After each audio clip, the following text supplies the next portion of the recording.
30 saniyədə doğru antiseptiki necə seçmək olar? Baxaq. Kəsik və sıyrıqlarda ən çox istifadə olunan antiseptiklər xlorgeksidin, miramistin və bəzi hallarda povidon yoddur. Yaraya birbaşa spirt və konsentrat yod vurmaq tövsiyə edilmir. Çünki toxumaları qıcıqlandıra bilər. Əgər yara dərin, çirkli və qan axma dayanmırsa, mütləq həkimə müraciət etmək lazımdır. Yanıqlar zamanı ilk addım yanmış nahiyəni 10-20 dəqiqə sərin axar su altında saxlamaqdır. Daha sonra miramistin, xlorgeksidin və ya furatin istifadə oluna bilər. Buz, yağ, diş macunu və spirt kimi vasitələrdən istifadə etmək olmaz.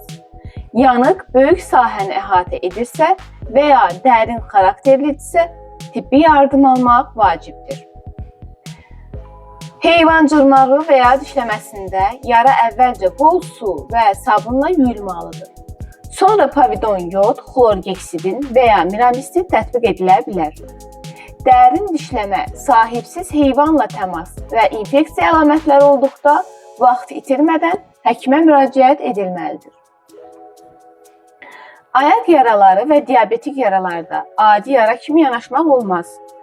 Bu hallarda miramistin, xlorgeksidin və furatinin daha çox istifadə olunan antiseptiklərdir. Spirt və digər qıcıqlandırıcı maddələrdən uzaq durmaq məsləhətdir. Sağalmayan, irinləyən, qaralan və ağrılı yaralarda özbaşına müalicə təhlükəli ola bilər. İynə vurulan sahə, əməliyyat tikişi və ya piercing nahiyəsinin qulluğunda isə ən çox xlorgeksidin və miramistin istifadə edilir. Bəzi hallarda povidon yod da tətbiq oluna bilər. Qızartı, şişkinlik, irinli axıntı, ağrı və ya qızdırma kimi əlamətlər infeksiyadan xəbər verə bilər və bu zaman həkim müayinəsi vacibdir.